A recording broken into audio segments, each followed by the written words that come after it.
রূপক কর্মধারয় সমাস।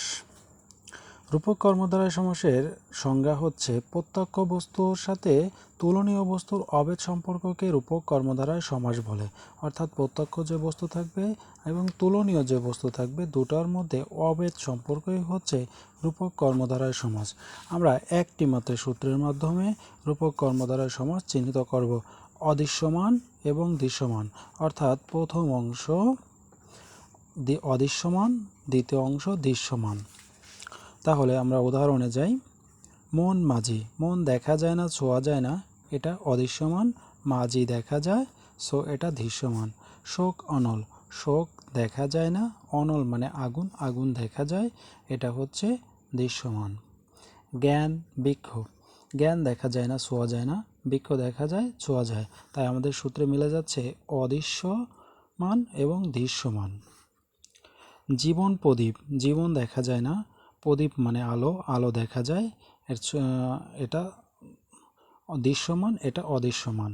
বিষাদ সিন্ধু, বিষাদ দেখা যায় না, ছোঁয়া যায় না, সিন্ধু সাগর দেখা যায়, ছোঁয়া যায়, এটা হচ্ছে দৃশ্যমান। আনন্দ অশ্রু, আনন্দ দেখা যায় না, অশ্রু কান্না দেখা যায়, তাই এটা অদৃশ্যমান দৃশ্যমান। অর্থাৎ প্রথম অংশ অদৃশ্যমান, দ্বিতীয় অংশ দৃশ্যমান। দেহ কাণ্ড, দেহকাণ্ড অর্থাৎ দেহকাণ্ড, দেহকল্প, দেহপিঞ্জর। কোদ অনল, কোদ মানে হচ্ছে রাগ দেখা যায় না, অনল আগুন দেখা যায়, সো প্রথম অংশ অদৃশ্যমান, দ্বিতীয় অংশ দৃশ্যমান। তাহলে প্রাণ পাখি, প্রাণ দেখা যায় না, পাখি দেখা যায়। বিদ্যাসাগর, বিদ্যা দেখা যায় না, সাগর দেখা যায়। দেহ তত্ত্ব, এখানে দেহ দেখা যায় না, দেহ ঘড়ি অর্থাৎ দেহ দেখা যায়, ঘড়িও দেখা যায়, সো এটা আমাদের ব্যতিক্রম ধর্মী একটা। এটা আপনাদের জন্য কুইজ রইল। দেহটা কি হবে এটা আমরা কমেন্ট বক্সে জানাবেন। দেহ দেখা যায় কি দেখা যায় না, এটা আমাদের কমেন্টে আপনারা জানাবেন। সুখ সাগর, এখানে সুখ দেখা যায় না, সাগর দেখা যায়। জীবন প্রদীপ আর জীবন সূর্য, জীবন এটা কতদিন থাকবে দেখা যায় না, সূর্য দেখা যায়, অদৃশ্যমান দৃশ্যমান।